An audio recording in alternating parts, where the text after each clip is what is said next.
promised a double feature. Hi again, everybody. Carson Meredith with you in the Wave Now studios. It's 7:16 on this Saturday night, July 19th. We are now back to your regularly scheduled programming here on Wave Now. The storms have, by and large, moved out. Adair County, always want to hang on to those storms a little longer. We'll look at radar. But the alert day is done. The risk for severe storms has ended. And the risk, by and large, for flooding has also ended.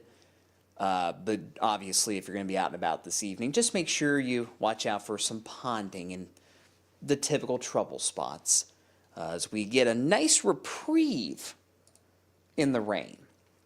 But as you saw on your notification on the Wave Weather app or the Wave News app or on social media, we got a little bit of everything to talk about tomorrow. A little bit of everything.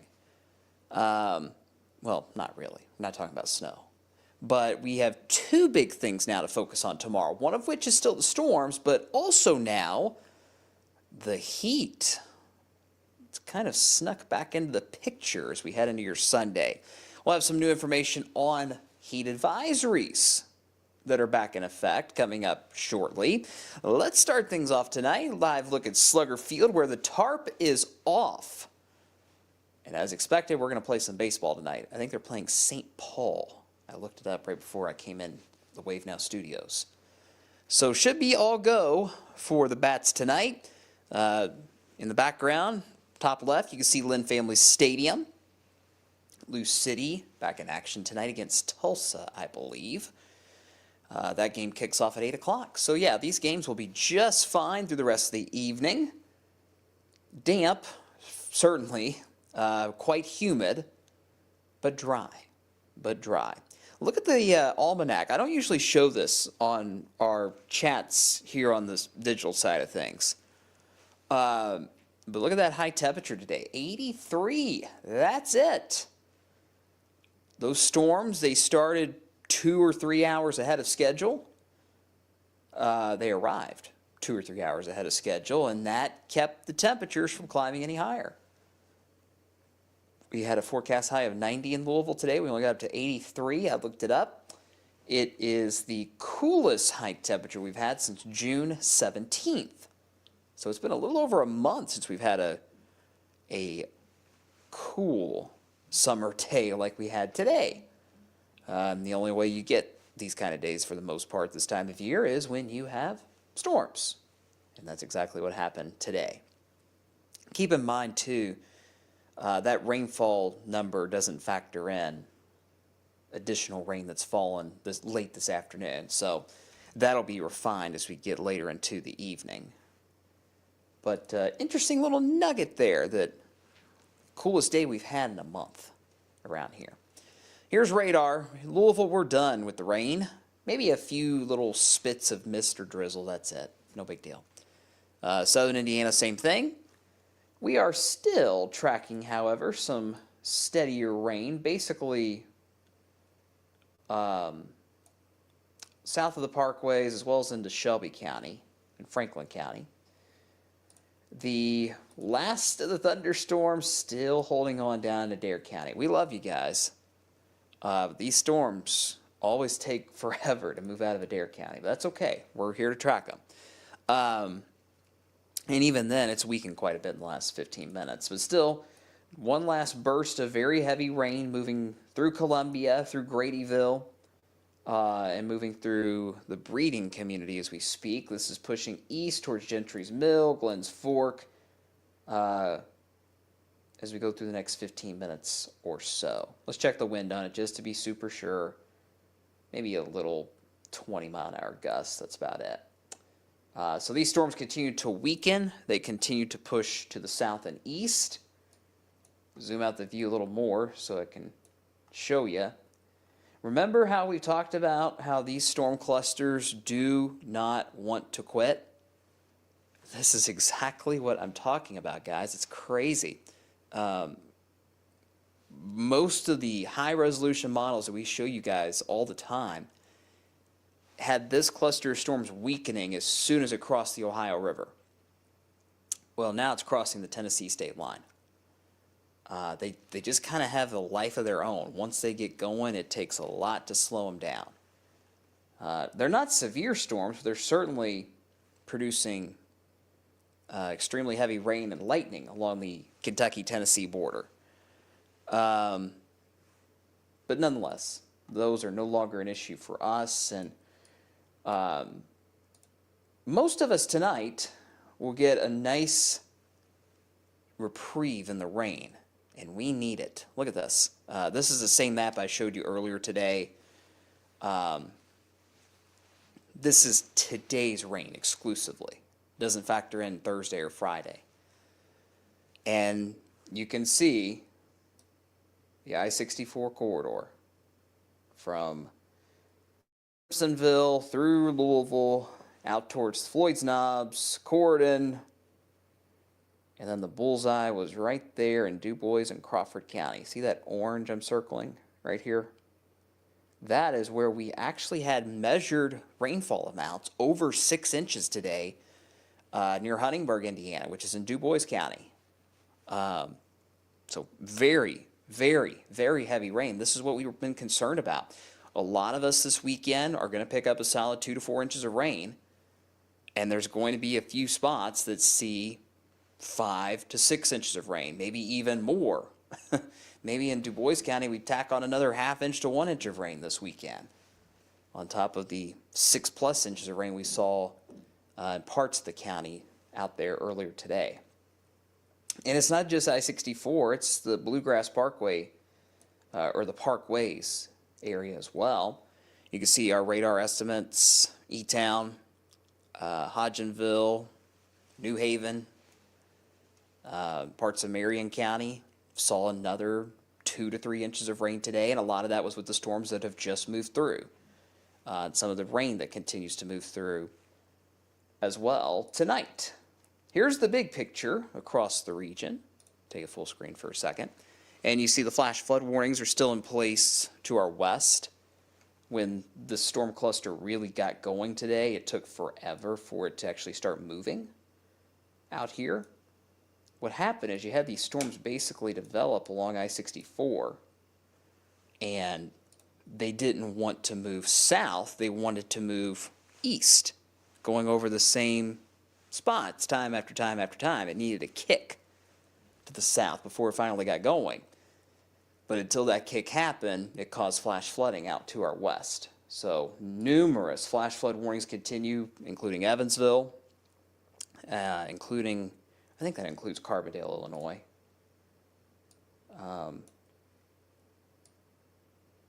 Yeah, nearby. So again, this is the story for tonight. Zoom things out. You've got severe storms ongoing tonight in Virginia and North Carolina. You've got severe thunderstorm warnings in Nebraska. And we're kind of still in that ring of fire where these clusters will try to dive south and east. Now, what I will tell you, looking over the data, I didn't look over a ton today, to be honest with you, because I was so focused on radar, but the trend for tomorrow, at least during the day, has been to send a lot of this action just barely to our north and east. More of a Cincinnati issue than us. So that means for a good chunk of Sunday, we're in decent shape. I think we start off mostly dry tomorrow. And during the day tomorrow, I'm not overly concerned about storm clusters, but just the typical pop-ups. Still can cause heavy rain and lightning, but wouldn't necessarily be a huge wind issue tomorrow during the day. So there's going to be a lot more dry time tomorrow. I guess it's all, you know, if I'm not careful, I ramble. Long story short, there's going to be more dry time tomorrow.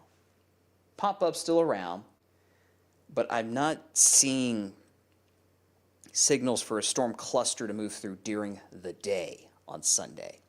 Tonight, warm and muggy, 76. Yes, we're going to climb back a couple degrees once that rain-cooled air kind of wears off, if you will.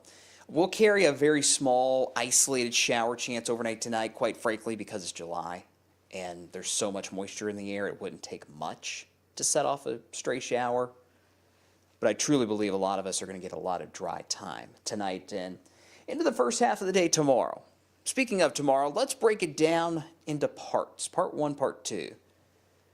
Because we've been so focused on the storms and the heavy rain, we've kind of put the heat to the side. But tomorrow is not going to be one of those days where you want to put heat to the side. Because we now have a heat advisory in effect.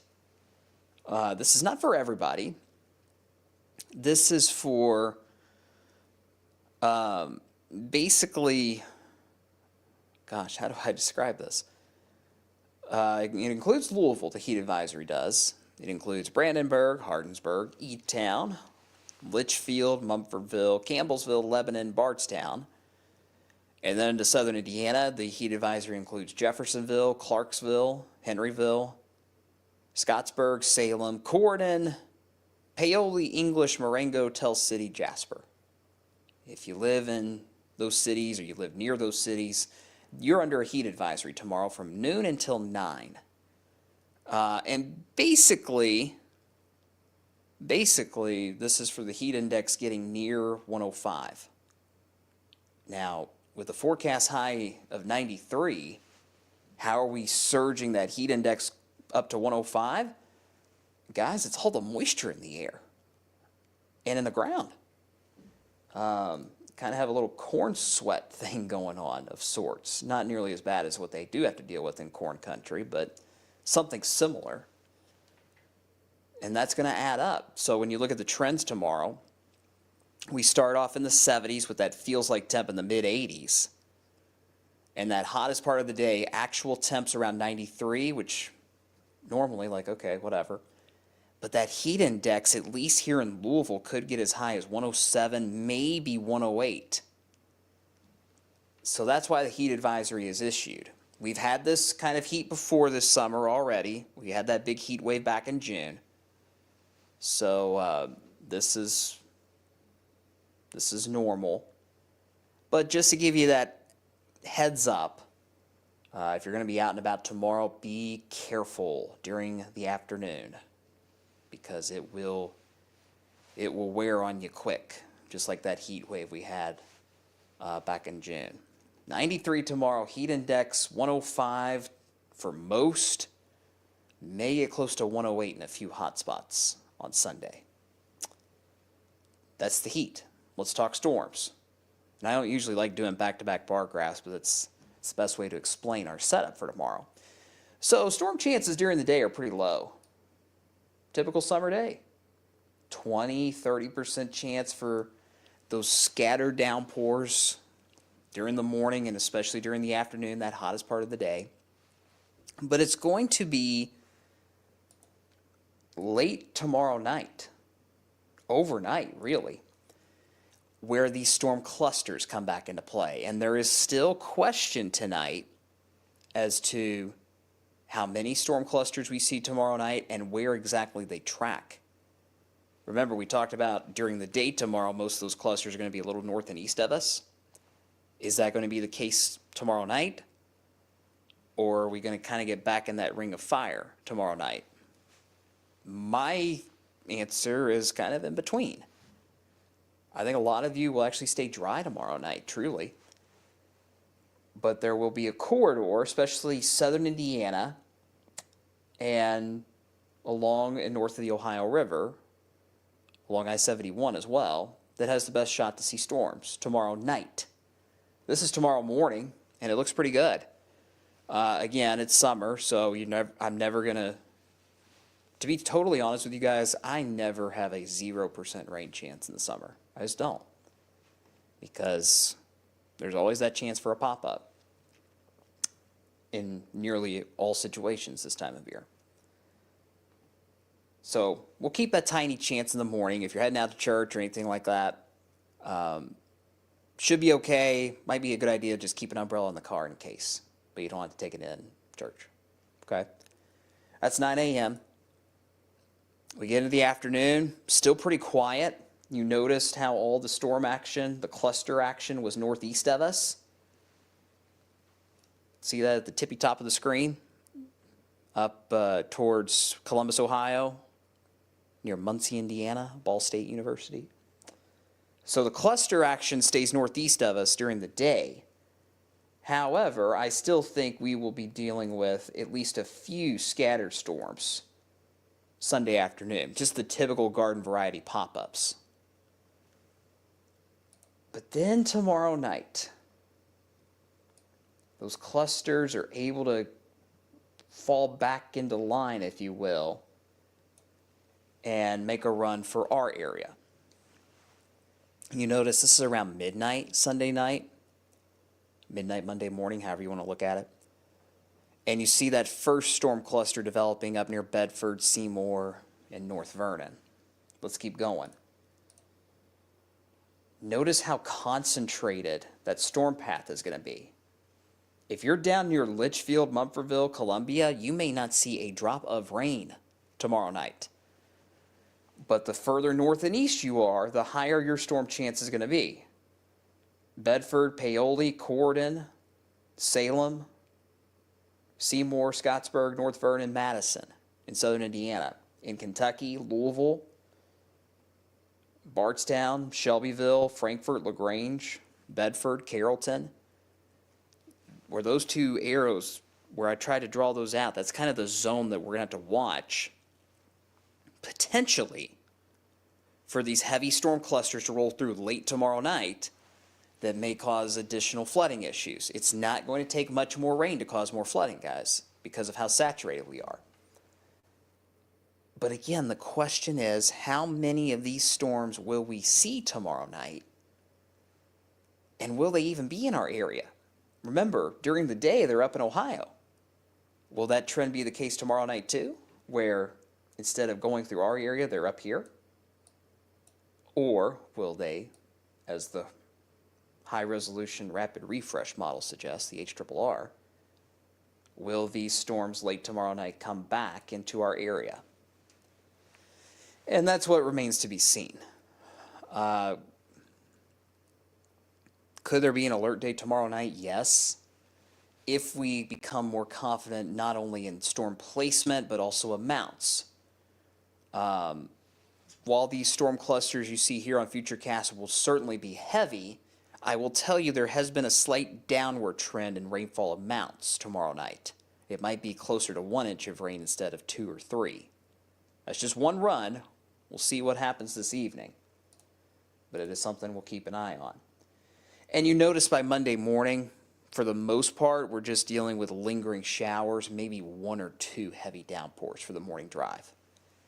The roads would likely be wet here in Louisville for the Monday morning commute, but I'm not sure if we're going to be seeing heavy rain during that window. So if a lot of these heavy storms can just roll through tomorrow night while a lot of you are sleeping, give you good sleeping weather heading into the work week, not cause too much flooding, move along enough to where that's not a big issue, then we won't even have to worry about an alert day because it'll be kind of, passing through the night.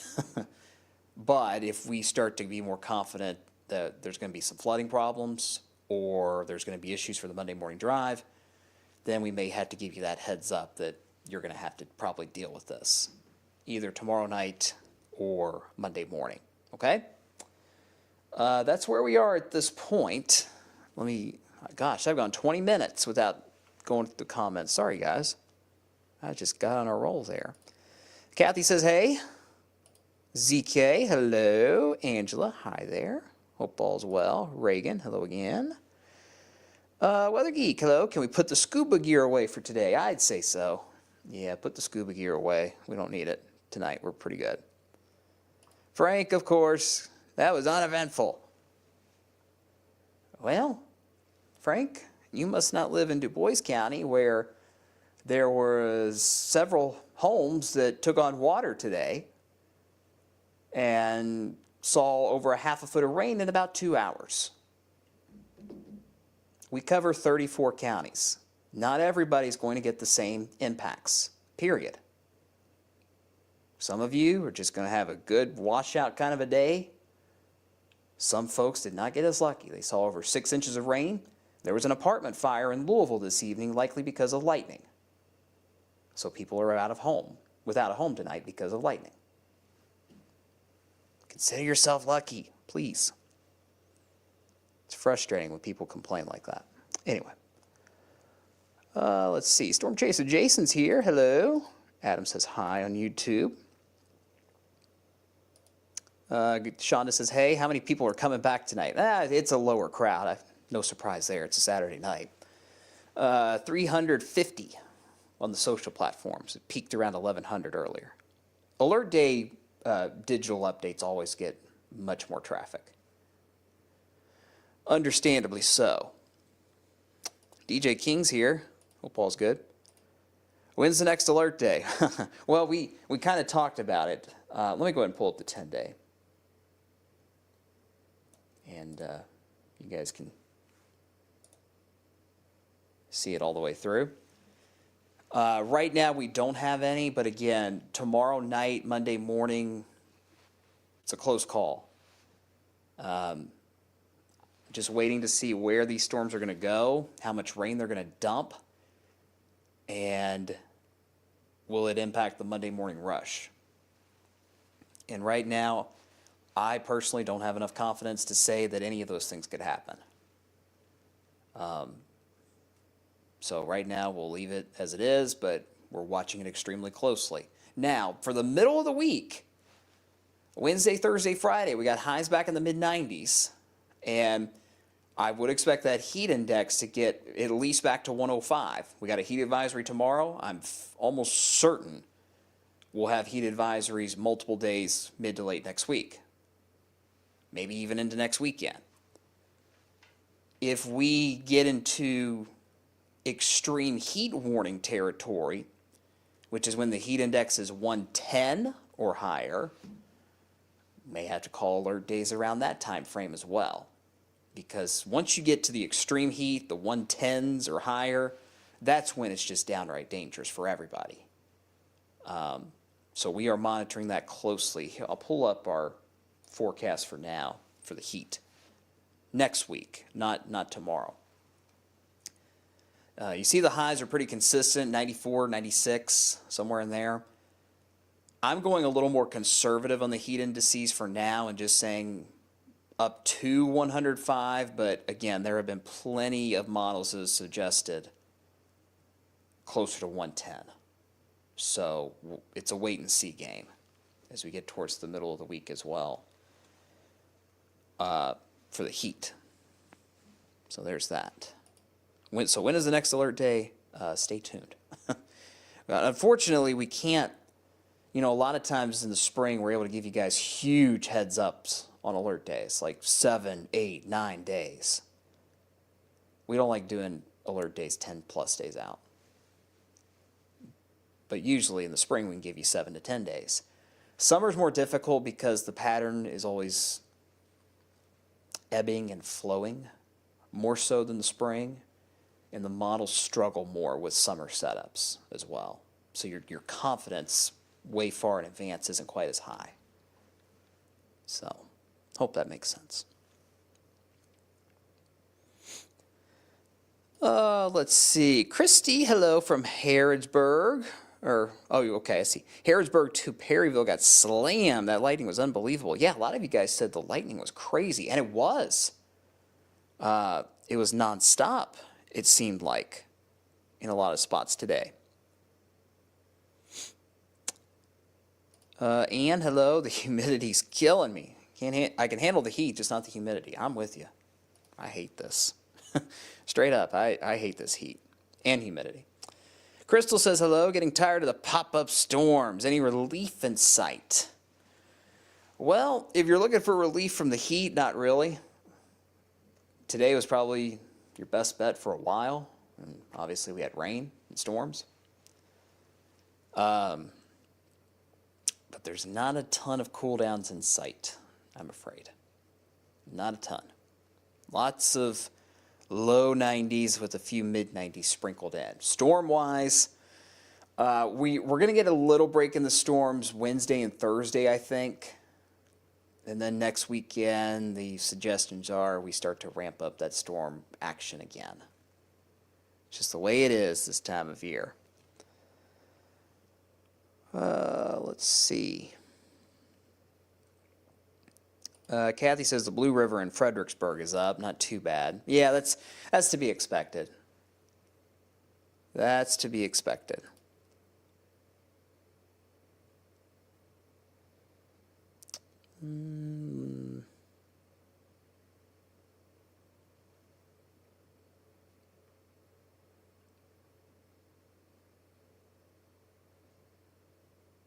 All right. Braden, could tomorrow be an alert day for the heat? No, because we've already had this heat this year. 105, 108. Usually we call alert days when we're talking 110. Generally. It can change, but generally 110 is when we start putting up the red flags for heat. And that is possible Wednesday, Thursday, and Friday. But tomorrow, most of us will be around 105. Kelly, hello. Tornado risk tomorrow night? Very, very, very small. Very small. It's there, but it's like 1 or 2%. Kind of like today. 1 or 2%, which means 98, 99% chance that we'll be fine. So very, very, very low risk tomorrow.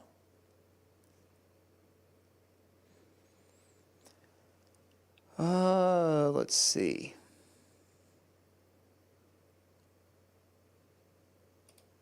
Angela, there are several places on Taylorsville Lake Road and Elk Creek in Spencer County that had water over the road last night. Yeah, that was from that heavy rain, that heavy storm that sat over the east end of Louisville, J-Town mainly, and then it stretched into Spencer County like you were talking about.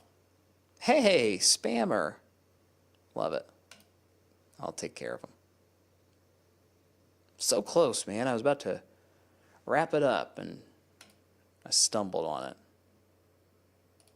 Jeez. All right. All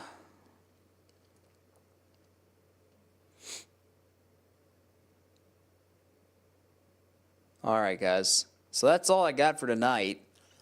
Tomorrow night we'll do a little tropical chat. Do a little tropic talk, and we'll also give you an update on, obviously, the big focus in the near term tomorrow night is going to be the storm clusters that'll likely get going around this time, and seeing how that's going to play out. But so that'll be the focus in the short term tomorrow night, and then we'll talk about the heat again, give you the latest numbers on that for midweek especially. And then we'll mention the tropics. There is a little system out there that needs to be watched. I just didn't get the chance to update the graphics tonight. But there is a disturbance in the Atlantic now, not the Gulf, out in the open water that we got to keep an eye on. The peak of hurricane season is still a long ways off. It's been quiet, but might be changing soon. All right, guys, that's it for tonight. Appreciate you tuning in. If you were here for the double header today, if you watch both videos, we appreciate it. I appreciate it especially. You'll see me again on TV tonight on Wave News at 11. And, of course, I'll be back here in my normal time and spot on the digital side here on Wave Weather Now at around 7:15 tomorrow night. All right, guys. Stay cool tomorrow, and we will keep a very close eye on those storm clusters and that risk for more of them tomorrow night and into Monday. So stay tuned for updates over the next 24 hours, okay? Until then, take care of yourselves. Have a good Saturday night, and I will talk to you guys soon. Take care.